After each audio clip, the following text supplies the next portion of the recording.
Hello guys, welcome to our YouTube channel. और यूटेरिया का जो टेस्ट वन था उसको आज हम लोग डिस्कस करेंगे। वैसे हम लोगों ने 67 यूपीएससी तक का जो पीवाई क्यू है हिस्ट्री का उसको किया है। और मैक्सिमम क्वेश्चंस यहाँ आपको मिलेगा जो हम लोग जो किए हैं ना वही यहाँ पे पूछा गया है, क्योंकि बीपीएससी भी क्वेश्चंस रिपीट करती है और इसी प्रकार टेस्ट में भी जो बनाते हैं क्वेश्चन कहीं ना कहीं रिपीट होता ही है। एक आध क्वेश्चन मुश्किल से 10 से 15% 20% क्वेश्चन होगा जो कुछ नया पूछते, बाकी पीवाई क्यू ही होता है।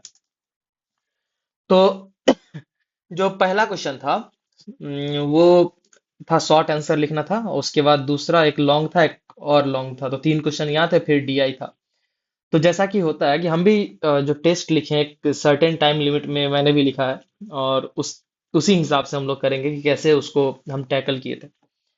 तो अभी तो स्टार्टिंग है, तो इसको हम कहीं पे चार्ट नहीं बनाए होंगे, बहुत सारे या फिर जहाँ एकदम नेसेसरी होगा वहीं चार्ट बनाए होंगे।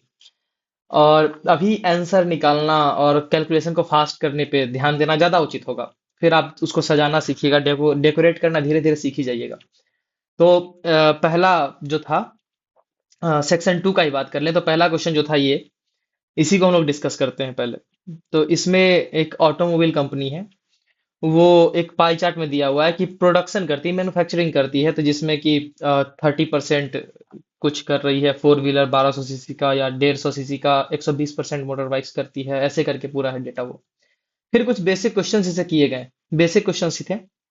तो चलिए इसको देखते हैं टैकल कैसे किया गया है। तो जो पहला क्वेश्चन था कि, क्वेश्चन ये था पहला कि the ratio of 75 CC two wheelers and 50 CC two wheelers is. तो देखिए क्या है इसमें कि 50 सीसी टू व्हीलर्स का 20 डिग्री है, और 75 सीसी का 30 डिग्री है, तो आंसर तो इसी ये हो गया, 3:2। कुछ सोचना ही नहीं था, लेकिन जब वर्ड में सजाना है तो कैसे लिखेंगे, तो 75 सीसी टू व्हीलर्स का, सॉरी, कितना 30 डिग्री है, एंड 50 सीसी टू व्हीलर्स का कितना 20 डिग्री है, लिख दिए, दिया गया है according to question. Ratio of manufacturing का बात करें टू व्हीलर्स, तो 30:20 सीधे कर दिए, आंसर निकाल दिए। हमको अभी आंसर निकालना समझना है, मैथ समझना है, बेसिक्स करने हैं, इसलिए ऐसा चल रहा है। नहीं तो अभी हम क्या करते, बहुत करना होता। तो एक ये तरीका है, इसमें नंबर कहीं नहीं काट रहा आपका।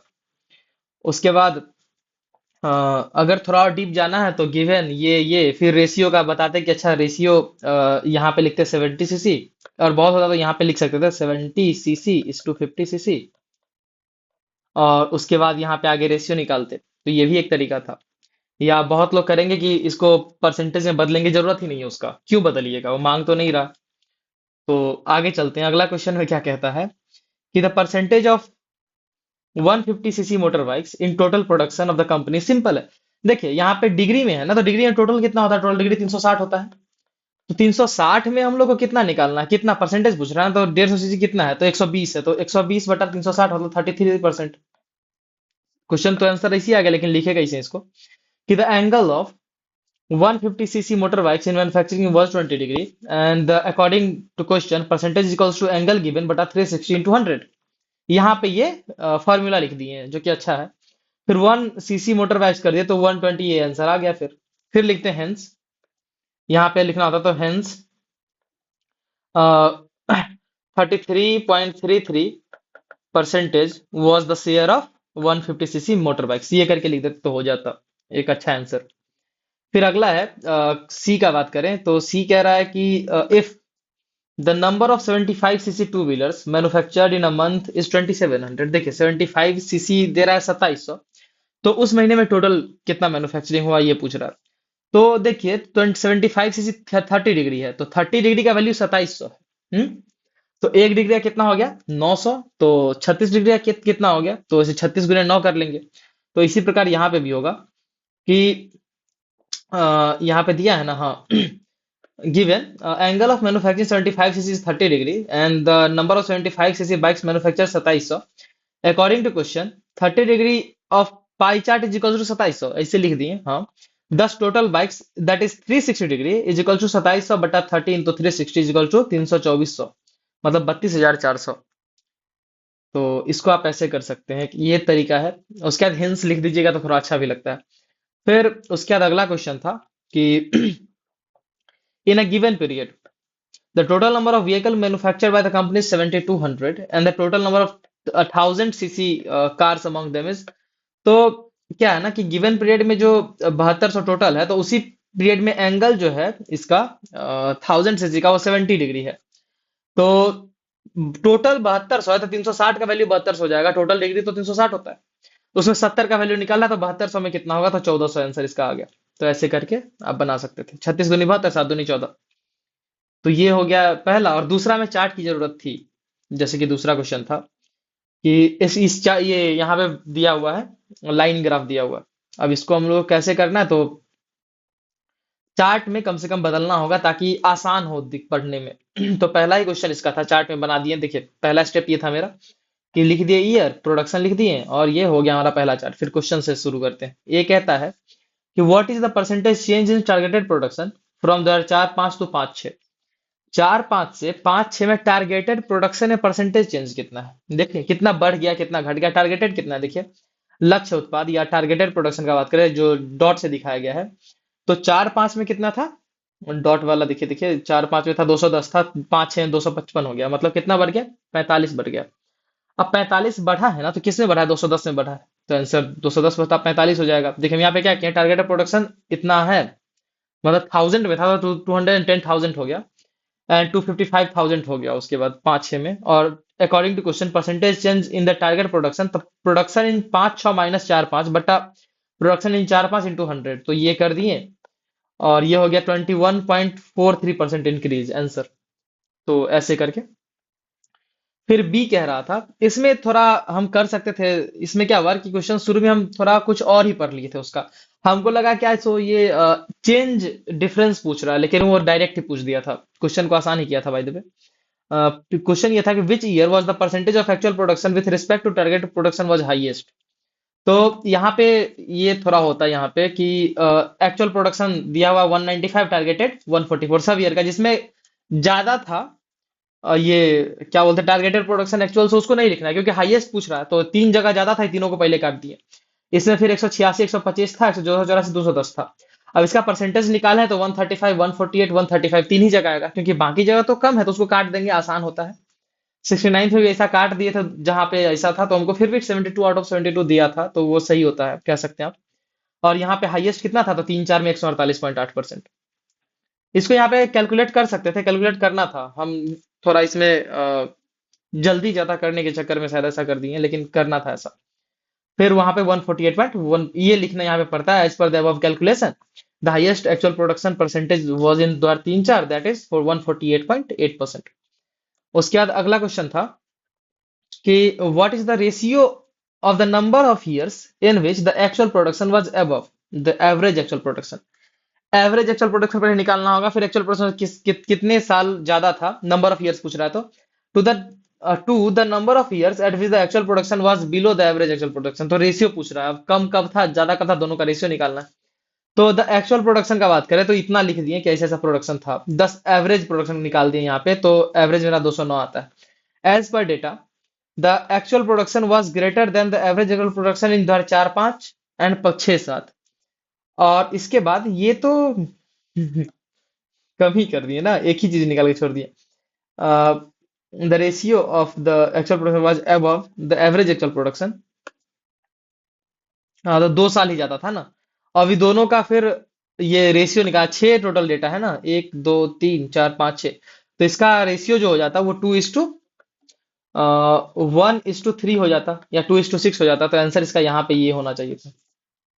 कैलकुलेशन में जल्दीबाजी में सेकंड पार्ट नहीं पढ़े होंगे हम, जिस कारण से ऐसा हुआ होगा।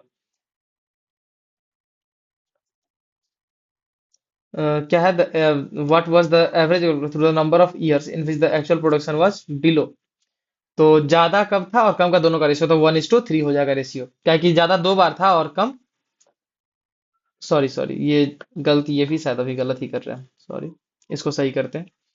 क्या था ना कि देखिए, फिर ज्यादा कितना है, 2 बार है। 2:2 कम कितना बार है, तो 4 बार है। तो ये कितना हो जाएगा, 1:2 हो जाएगा आंसर इसका। तो ये होगा इसका आंसर फाइनल। आधा अधूरा क्वेश्चन करके आए थे, बताइए।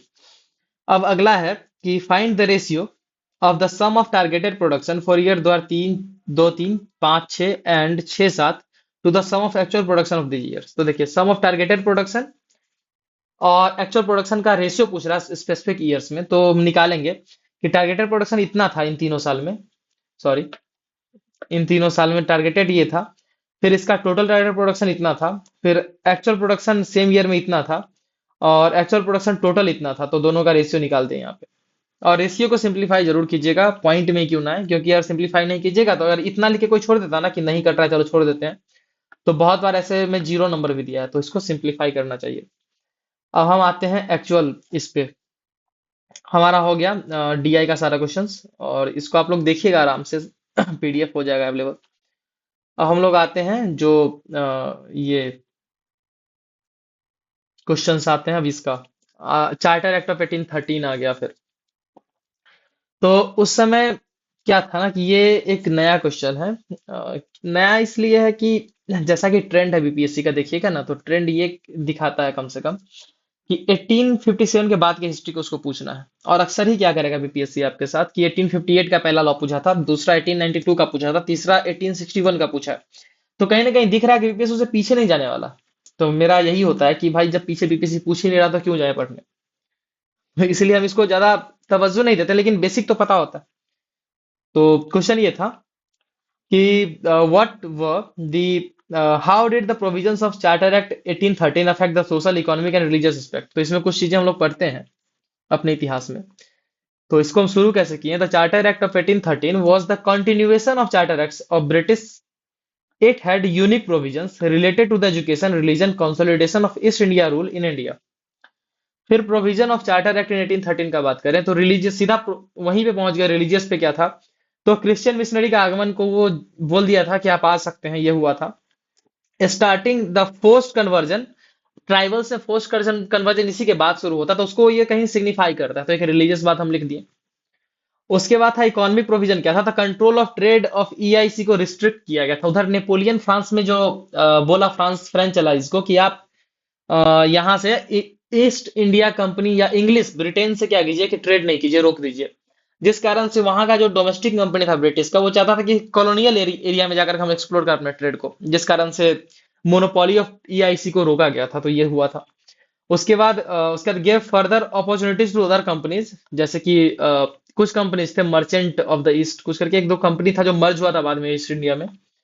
Further more exploitation of India continued, ये तो हो ही रहा था ना कि हम लोग एक बस ड्रेन ऑफ वेल्थ होना शुरू हो चुका था और हो ही रहा था। सोशल प्रोविजन का बात करें तो change in policy of praise of ancient and glory.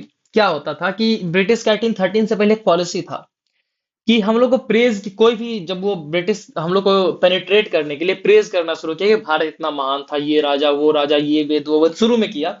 अब इस पॉलिसी में शिफ्ट लाया, क्या शिफ्ट लाया कि बोला अब एजुकेशन पे खर्च करना है, तो एजुकेशन या रिलीजियस पेनिट्रेशन करना चाहता, तो वो प्रेज एंड ग्लोरी वाला जो उसका प्रोविजन था उसको कहने के वो अब नहीं सपोर्ट कर रहा था। Introduction of whites man burden theory, ये तो पहले से भी चला था लेकिन उसको और ज्यादा डाला गया, जैसे कि आगे चल के मैकले बोलता है कि इंग्लैंड की एक लाइब्रेरी भारत के पूरा जो भारत का लिटरेचर है उसके उससे ज्यादा मतलब अच्छा है, या ऐसे बहुत सारे ऐसे थॉट्स आगे मिलेंगे ब्रिटिश के भारत के खिलाफ, तो ये सब दिखाता है। Provision of education expenditure up to 1 lakh, ये भी था। फिर ड्रॉबैक्स क्या था एक्ट का, अब वो पूछा नहीं है लेकिन दे इसलिए दिए थे ताकि थोड़ा आधा नंबर भी बढ़ जाएगा शॉर्ट में, तो बहुत नंबर हो जाता है। तो non implementation of education expenditure शुरू में इम्प्लाई नहीं हुआ था, 1823 के बाद 33 के आसपास ये इम्प्लाई हुआ था। पोस्ट कन्वर्जन शुरू होता है and start in penetration of our social cultural values, उसमें भी जैसे कि सती सिस्टम को रोक देना, तो ये सब कहीं ना कहीं सोशल कल्चरल वैल्यूज को पेनिट्रेट करना ये तब शुरू करते हैं। Thus we can say that the charter act of 1813 was one of the significant acts which further sowed the seed of English education and helped in our constitutional development, ये हम कह के समाप्त कर दिया, क्योंकि ये एक पॉजिटिव जो कंक्लूजन होता है वो ज्यादा अच्छा माना जाता है।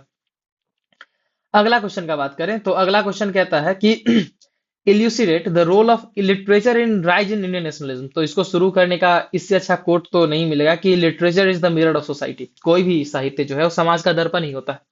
हिंदी में पढ़ते हैं साहित्य समाज का दर्पण है। इसको इसलिए यूज किए थे कि ये लिटरेचर की ही बात कर रहा है, तो उस समय का जो समाज रहा होगा उसका दर्पण बना होगा साहित्य, और दिखाया होगा समाज जागरण करने में, पुनर्जागरण करने में मदद किया होगा। तो इसलिए इस कोट को लिखें, फिर लिखें it played a significant role in rise in Indian nationalism. तो क्या क्या है, जैसे कि during social reform movements, Arya Samaj का बुक था सत्यार्थ प्रकाश, इन्होंने एक स्लोगन था इंडिया फॉर इंडियंस, उसको फेमस किया था, उसको हिंदू लूथर इनको कहा जाता है। और इन्होंने स्वराज का सबसे पहले नारा किसने दिया था पता है? वो जो सत्यार्थ प्रकाश के सहारे हमारे स्वामी कौन थे जिन्होंने आर्य समाज के स्थान, दयानंद सरस्वती जी ने दी थी, तो ये याद रखिएगा। फिर early nationalist and moderate literature का बात करें तो poverty and un British rule कहीं ना कहीं भारतीयों को जागृत करता है कि हमारा ड्रेन ऑफ वेल्थ हो रहा है, और एक इंटरनेशनल सिंपैथी भी गैदर करने में वो सक्सेस होता है, तो ये भी था नेशनलिज्म को प्रमोट करने के लिए। अमृत बाजार जैसी पत्रिकाएं, वो rise consciousness among the Indians में ये हेल्प किया था। उसके बाद बंगाली सत्येंद्रनाथ बनर्जी, सुरेंद्रनाथ बनर्जी जी का था, वो हेल्प किया था in awakening the people during the Swadeshi movement, तो ये सब था। उसके बाद एक्सट्रीमिस्ट लीडर्स लिटरेचर का बात करें तो मराठा था, केसरी था तिलक जी का, the first war of Indian independence था वीवीडी सावरकर का, बुक सच एज आनंद मठ, देवी चौधरानी, ये सब जो इनका था, बंकिम चंद्र चट्टोपाध्याय जी का, the new lamps for old जिसको बाइबल कहा जाता है उग्रवाद का, बाइबल ऑफ रिवोल्यूशनरीज, तो ये था श्री अरविंद जी का। फिर अरविंद घोष जी का, और later Gandhian era we saw number of literature such as Young India, Commonwealth etcetera. Commonwealth इससे लिख दिया एनी बेसेंट जी का, और यंग इंडिया महात्मा गांधी का। तो all this literature played is part in awakening the value of nationalism among Indians. अब देखिए, इतना लिटरेचर नहीं भी लिखते, और फिर लिखते कैसे ये राइज किया, किसका लिखने का एक परिप्रेक्ष्य ये भी हो सकता है कि कोई लिखा है स्टूडेंट को कैसे पेनिट्रेट किया, जैसे हेनरी विवियन डेरेजियो जो फ्रेंच रेवोल्यूशन को इम्प्लीमेंट लिबर्टी फ्रेटर्निटी और इक्वलिटी को लेकर आए थे भारत में, उनको उनका जिक्र कर लेते। आप जिक्र कर लेते नेशनलिस्टिक वैल्यू को जागृत करने में, कि वुमेन पार्टिसिपेशन को जब प्रमोशन मिला, तो महिलाएं किस प्रकार नारी शिक्षा नारी सशक्तिकरण की, और वो आगे चलकर गांधीयन मूवमेंट में साफ तौर पे दिखता है। एक अच्छा तरीका वो भी हो सकता है। उसके पश्चात हम बात कर सकते हैं पीजेंट मोमेंट्स को लेकर के, कि इंडिगो रिवोल्ट पर जो पुस्तक लिखा गया था, दीन बंधु मित्र जो लिखे हैं, नील विद्रोह, और नील दर्पण शायद पुस्तक का नाम है, हाँ। तो उस पुस्तक का जिक्र करते हैं कि कैसे उस पुस्तक में जो बर्बरता दिखाई गई है ब्रिटिशों की, और हमारा जो धैर्यपूर्ण और साहसपूर्ण उत्साहपूर्ण जो विद्रोह दिखाया गया है, वो कहीं ना कहीं अनदर मास को, अनदर पीजेंट्स को कहीं ना कहीं वो प्रमोट ही कर रहा था। इसी प्रकार से आप एक क्लास में बांट के भी लिख सकते थे, एक अच्छा आंसर वो भी होता। मेरा ये था कि मैं लिटरेचर्स का जिक्र करते करते बता दूं कि अच्छा ये लिटरेचर ऐसे, क्या एक्सट्रीमिस्ट का ये लिटरेचर, मॉडरेट का ये, अर्ली नेशनलिस्ट का ये, सामाजिक ये, तो ऐसे करके भी एक तरीका हो सकता है। इकोनॉमिक्स में वो तो ऐसे करके ठीक था। बाकी अगला क्वेश्चन था कि briefly explain Gandhiji's idea regarding the state and Gram Swaraj. देखिए, दोनों लगभग लगभग सेम ही चीज है, देखिए बताते हैं कैसे। तो स्टार्ट इसका किया था with the philosophies of ahimsa, satyagraha, self sacrifice, Gandhi ji united entire India against evil British rule. His novel ideas of Swadeshi state of Ramaraj, self-reliant villages, etc. shaped the vision of free India।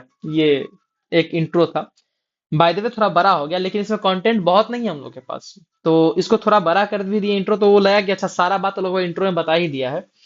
तो अब देखते हैं content में क्या है। तो India idea of state का बात करें तो राम राज्य की बात वो करते थे। राम राज्य वॉज एन यूटोपिया, और ऐसा यूटोपिया था जहां पे मोरलिटी के बेसिस पे शासन होता, जहां पे पुलिस नहीं होती, आर्मी नहीं होती, मॉडर्नाइजेशन नहीं होता, हम लोग वैदिक काल की तरह ग्रामीण सभ्यता को का पुनर्जागरण होता, और लोग नैतिकता के माध्यम से, या इथिक्स वैल्यू, इथिकल वैल्यूज हैं, मोरल वैल्यूज है, उसके माध्यम से शासन करते।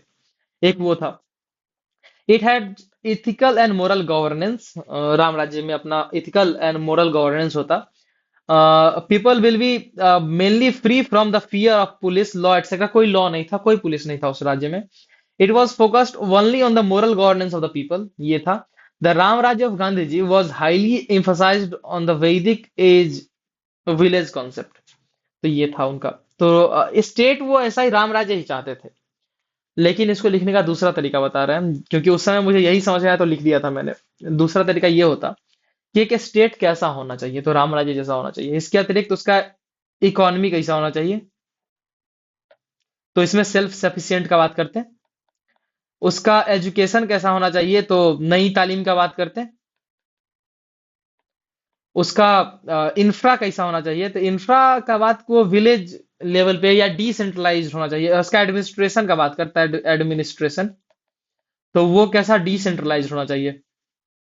ऐसे करके भी आप लिख सकते थे, इंफ्रास्ट्रक्चर का विलेज जैसा होना चाहिए या वैदिक काल जैसा होना चाहिए। उसके बाद अन्य चीजों को ह्यूमन कैसे होना चाहिए, तो administration decentralise and moral values, तो ये इसका एडमिनिस्ट्रेशन होना चाहिए। तो ऐसे भी अगर आप करते हो तो ज्यादा बेहतर हमको लगता है कि एक अच्छा तरीका वो भी हो सकता है। बाय द वे, अगला है कि गांधीज आइडिया ऑफ ग्राम स्वराज्य। तो ग्राम स्वराज्य कैसा था, गांधी जी कहते थे कि गांव सेल्फ सफिशिएंट हो, यहाँ पे कोऑपरेटिव्स हो, यहाँ पे पंचायत हो। तो ये सब बात गांधी जी का थोड़ा मोटा मोटी ध्यान में था, तो इसको ऐसे लिखें कि village self rule of Gandhi ji was based on the isolated villages. Isolate करना चाहते थे, तो वो बोलते थे कि देखिए गांव सेल्फ सफिशिएंट होगा ना, तो उसको जरूरत नहीं पड़ेगी किसी बाहरी हेल्प की, और नेग्लिजेंस ऐसा हेल्प नहीं होना चाहिए। एक गांव के अंदर बढ़ई, जैसे कि लोहा पीटने वाले, सोना गढ़ने वाले, जितना हो सके रिसोर्स, सब लोग, सब प्रकार के लोग रहे, उनका कहना था। और उनका ये भी कहना था कि जो बाहरी दुनिया से संपर्क ज्यादा नहीं होना चाहिए, क्योंकि बाहरी इंडिपेंडेंस ही हमको कहीं ना कहीं कॉलोनाइज करने का एक कारण बना। ये था। फिर village free from the dependence of other for resources, ये बोलते थे Gandhi ji. People were emphasized on people working by themselves and helping each other, मतलब वो आदमी खुद से कार्य करे। बोलते थे कि इंसान को जब दो हाथ मिला, ये सबसे बड़ा उपहार है ईश्वर का मनुष्य को, तो अपना काम खुद से करे। Introduce charkha khadi to promote village industry, ये विलेज इंडस्ट्री को प्रमोट करना चाहते थे, कॉटेज इंडस्ट्री को प्रमोट करना चाहते थे। Thus the both ideas of Gandhi ji promoted vision of the independent India, it had been enshrined in our DPSP. तो या इसको directive principle of state policy या डायरेक्टिव प्रिंसिपल्स कहना उचित होता, क्योंकि आर्टिकल 40 का बात कीजिए, 43 में भी कहीं ना कहीं जिक्र है कॉटेज इंडस्ट्री का, तो वो सब गांधीयन प्रिंसिपल है। एक डीपीएस से पूरा एक सेगमेंट है गांधीयन प्रिंसिपल का, इंटॉक्सिकेंट को लेके, ड्रग्स को लेके, ये सब को लेके भी। तो आप उसको वहां पे लिख सकते हैं। फिर अगला था कि सच्चिदानंद सिन्हा, ये क्या था ना कि discuss the role of Satya Sachchidananda Sinha in the formation of independent Bihar. तो देखिए, जब इंडिपेंडेंट बिहार की संरचना की बात की जाती है, तो एक कहानी हम सुनाते हैं, सच्चिदानंद सिन्हा क्यों इतने डिवोटेड थे इस चीज को लेकर के। तो सच्चिदानंद सिन्हा जाते हैं एक बार पढ़ने, अपने यूनिवर्सिटी में होते हैं, और उनके सहपाठी होते हैं, कोई पंजाब के होते हैं कोई सहपाठी, तो वो उनसे पूछते हैं कि अच्छा आप किस किस कहाँ से आए हैं, किस प्रोविंस से हैं। उसमें प्रोविंस था, तो वो कहते हैं कि मैं बिहार से हूँ। अब बताइए, उस समय 19वीं शताब्दी में एक पंजाब के नॉर्मल व्यक्ति को, पढ़ा लिखा इंसान जो कि बहुत रेयर होता था, उसको बिहार क्या है वो पता नहीं था। अब सच्चिदानंद सिन्हा जी जब बोले तो उनको बोला अच्छा बिहार कौन कौन, बिहार कहाँ है बिहार, फिर बोले बंगाल से हैं, तो कहा अच्छा आप बंगाल प्रोविंस से। तो ये बात उनको बहुत खला था, और इसी के बाद उन्होंने पूरे लाइफ को डेडिकेट कर दिया कि बिहार जितना गौरवशाली इतिहास रहा है हमारा बिहार का, उसको हम उजागर करेंगे, और बिहार को कहीं ना कहीं एक उसका जो स्थान था उसको दिलवा के रहेंगे। तो इसके बाद उन्होंने पूरा मुहिम छेड़ा और आगे बढ़ते गए। तो Sachchidananda Sinha is known for his devotion towards the providing the actual identity of our Bihar which was lost after 1733। क्यों लिखा ये डेट, एक क्या हुआ कि नवाब था बंगाल का, सुजाउद्दीन समथिंग नाम था उसका, भी कंफर्म नाम याद नहीं, 100 से ही नाम था, ये कंफर्म है हम। तो वो क्या किया कि बिहार को लास्ट टाइम बंगाल में मर्ज किया था, उसके बाद उससे पहले 1575 में अकबर मर्ज किया था, लेकिन लास्टली फाइनली मर्ज किया गया था 1733 में। उसके बाद बिहार का अस्तित्व खत्म हो गया था। उसके बाद कंट्रीब्यूशन ऑफ सच्चिदानंद सिन्हा, तो इन स्टूडेंट लाइफ में वही working the value of Bihar in his youth and which was a Sikh student had heard the name of Bihar. तो उसके बाद वो समझाना सबको शुरू किए थे, डिवोट किए इंटायर लाइफ को in making the name of Bihar, gathered like minded people and spread the value of history of Bihar, ये सब किए। Being the lawyer and editor, he advocated the independent Bihar in his editor life with the publication different newspapers such as Searchlight. Searchlight यही करते थे। इसके अतिरिक्त he pass the bill of independent Bihar 1908 BPCC हुआ था उसमें। Further in 1911 convinced INC to divide Bengal but free Bihar, and later due to his efforts the state became the free with the announcement by the King George V in 1911 Delhi दरबार। तो ये हो गया, फिर खत्म हो गया वो। तो ये उनका डिवोशन था और इसको हम ऐसे दिखा दिए। वैसे बहुत सारा पॉइंट नहीं याद आ रहा था तो जितना था उसको सम अप कर दिए। और शॉर्ट क्वेश्चन में तो आप लिख सकते हो, जब नहीं भी पता है फिर भी लिख दीजिए, नंबर तो मिल ही जाएगा। Explain the reasons for the rise of Indian national movement. अब ये रीजन से बहुत सारे रीजन होते हैं। तो the Indian national movement raised due to the different reasons such as the political, economic, administrative, etc. It led to the freedom of nation in 1947। बस एक सिंपल सा इंट्रो है। रीजंस क्या कहते हैं? रीजंस इकोनॉमिक में ड्रेन थ्योरी था, evil policies, high tax revenue इत्यादि था। पॉलिटिकल में डॉक्ट्राइन ऑफ लैप्स था, आर्म्स एक्ट था, वर्नाकुलर प्रेस एक्ट था। रीजन में सोशल में बात करें तो सोशल में intervention in our culture, example sati act, age of consent. Discrimination with us था। Education, rise in middle class था। रिलीजियस में फोर्स्ड कन्वर्जन, सिंफुल एक्ट्स जो थे कुछ कुछ रिलीजियस, जैसे कि सती उस समय के लिए सिंफुल था क्योंकि हमारा कल्चर को बर्बाद कर रहा था, तो ये भी था कहीं ना कहीं। रिजल्ट है the formation of INC and other societies, Swadeshi movement to promote Indian indigenous goods या Indian goods, NCM, CDM, peasant unrest, tribal unrest, the rise of Indian nationalism led to the freedom of nation 1947। खत्म। तो ये एक answer था। Last question था इसलिए सो जल्दीबाजी में भी किए होंगे। अब क्वेश्चन आता है मौर्यन आर्ट पे, जिसको हम लोग ऑलरेडी डिस्कस कर चुके थे पीवाईक्यू वाले सेक्शन में। तो इसको देखते हैं। ये है कि examine the view of Mauryan art was inspired by the foreign influence. तो इसका बात करें तो क्वेश्चन ये है, और आंसर का बात करते हैं। देखिए क्वेश्चन का दो का पार्ट है यहाँ पे। ब्रीफ अकाउंट और मॉडर्न आर्ट करना है, उसके बाद उसका modern art inspired by foreign influence, दो पार्ट है इसका, दोनों पर जिक्र करते हैं। Modern art was flourished from 321 BC to 185 BC. It portrays the social, religious and political structure of Mauryan age। ठीक। टाइप्स ऑफ मॉडर्न आर्ट का बात करें तो वो है आपको कोर्ट आर्ट, एंड जिसमें those arts which was promoted by court that is king. Place palace होता था, ये हम लोग देखें 84 लिथिक पिलर्स थे, गेट थे, कोर्ट हॉल था। चंद्रगुप्ताज पैलेस है, discovered by Spooner Waddell, 124 into 120 into 140 feet था। वुडन पैलेस था। सावो इसको डिस्क्राइब करता है, गोल्डन बर्ड्स एंड वाइन होता था वहां पे, ऐसा बोला था। उसके बाद पिलर्स का बात करें तो पिलर्स का बात करेंगे तो उसमें है कि उसके बाद बात करें पिलर्स में तो कैपिटल फिगर था, एवकस था, इन्वर्टेड लोटस था, साफ्ट था, ये सब था।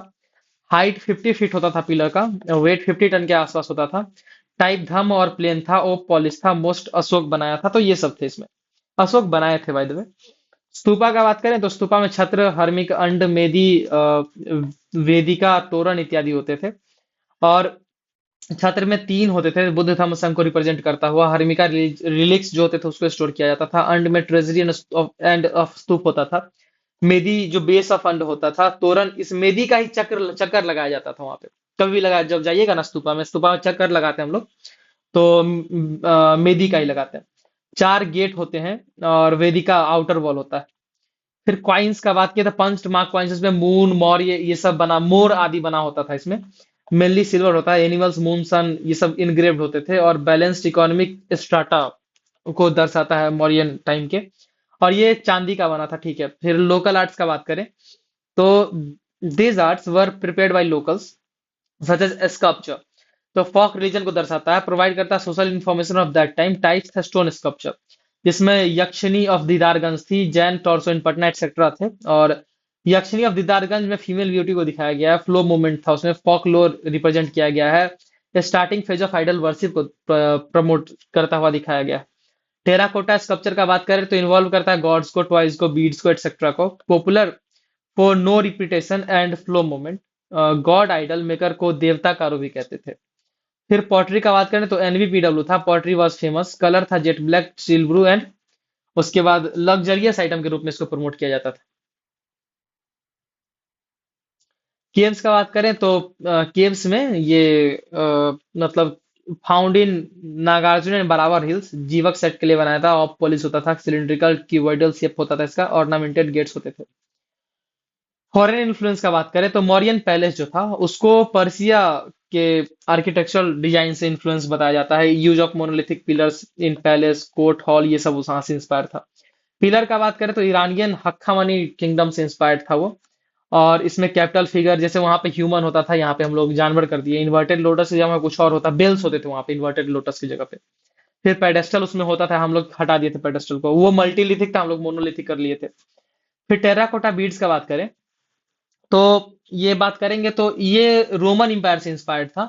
और it was in fashion of main wearing such necklace, जो पहनते हैं ना वही होता था उसमें।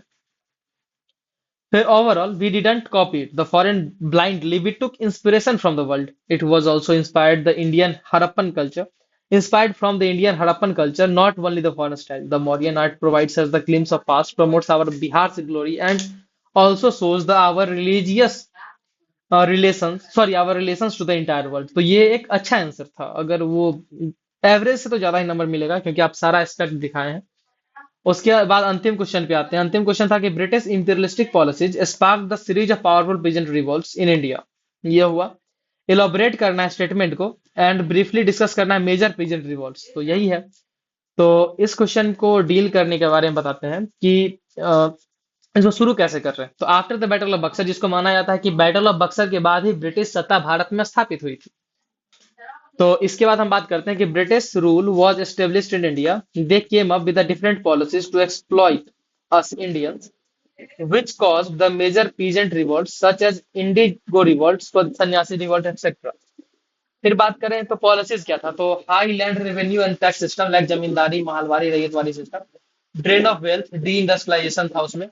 Cash cropping promotion, like sorry cash crop जो था उसको प्रमोट कर रहा था ये लोग। फिर इंडिगो, कॉटन, ये सब। फिर लो रेट ऑफ क्रॉप्स, इंडिगो में बहुत ज्यादा कम रेट या अन्य क्रॉप्स में बहुत कम रेट मिलता था। तो हाई लैंड रेवेन्यू सिस्टम का बात करें हम, तो ब्रिटिश इंट्रोड्यूस करता है zamindari system in Bengal, Odisha etcetera. The land revenue was up to 50 to 70%, the rights of land given to the zamindars. फिर महालवारी का बात करें तो महाल विलेज को कहा जाता था। महाल अपॉइंट होता था विलेजेस में, appointed by and collected tax and submitted to East India Company. 50 से 60% रेवेन्यू ही रखता था। रैयतवाड़ी सिस्टम भी लगभग क्या था, हेड ऑफ फार्मर्स खुद अपने हेड होते थे लैंड के, लेकिन टैक्स रेट बहुत ज्यादा हाई उसके पास भी था, उनके यहाँ भी था। फिर डी इंडस्ट्रियलाइजेशन हुआ, तो वो कहीं ना कहीं इरोड कर दिया इंडियन हैंडीक्राफ्ट सबको। तो ये सब हुआ, अनएम्प्लॉयमेंट बढ़ा। फिर एग्रीकल्चर पे फिर बर्डन बढ़ गया, रिजल्ट फेमाइंस के रूप में दिखता है 1867 में उड़ीसा में, 1877 में महाराष्ट्र वाले क्षेत्र में। ड्रेन ऑफ वेल्थ का ब्रिटिश पॉलिसीज कैसे एक्सप्लॉइट करता है हमारे रिसोर्सेज को, और भारत को एक सप्लायर ऑफ रॉ मटेरियल बना के छोड़ दिया था। फिर उसके बाद this made India only mere market for British, and it was also end of our agriculture goods export. Cash crop का बात करते हैं तो promoted by British and in the country where substantial farming was in danger. तो एक ऐसा देश जहां पे सब्सटेंशियल फार्मिंग, आदमी जीवन जीने के लिए जो कृषि करता है वो भी डेंजर में है, वहां पे कैश क्रॉप को जबरदस्ती लोग प्रमोट कर रहा था। इससे क्या हुआ कि लोग भूखे मरने लगे। तो फेमाइन का एक मेन कारण था, फ्रीक्वेंट फेमाइन का कारण बना, और लूजिंग फर्टिलिटी ऑफ लैंड का भी कारण बना था। फिर लो प्राइस का बात करेंगे तो ये भी दिखते हैं, बीच में मिडिल मैन होता था, वो खा जाता था रुपया। फिर all this factor resulting in major peasant revolt such as indigo revolt 1860 में होता है, प्लांटर्स के अगेंस्ट होता है। नदिया बंगाल में शुरू होता है, हिंदू पैट्रियोट इसको सपोर्ट करते हैं। उसके बाद result in end of indigo plantation in Bengal 1867 में। उसी का अगला चरण होता है बिहार में, लाल सोरैया गांव में, ठीक है, और मुजफ्फरपुर वाले क्षेत्र में। फिर चंपारण मूवमेंट जो 17 का बात करें तो ये तो पढ़े हैं हम लोग अच्छे से। फिर farmers revolt against the Darbhanga Raj 1919 में। फॉर्मेशन ऑफ प्रोविंशियल किसान सभा का बात करेंगे बिहार में। उसके बाद बकास मूवमेंट इन बिहार हुआ था। उसके बाद हम लोग पढ़ते हैं द पीजेंट अनरेस्ट, और ये खत्म होता है बकास मूवमेंट जमींदारी के खत्म के साथ 1948 में। The peasant unrest shows the unity against British and their support by the huge low income mass. It provided INC, मतलब Indian National Congress, a base to fight British. As Gandhiji stated, soul of India lives in village. It was the main theme of the all Gandhian movement. Finally helped in make India free. तो ये था, क्योंकि विलीजर्स का help Gandhi ji को मिल गया था। तो thank you for watching, और इसका PDF आप लोग को मिल जाएगा। Thank you so much.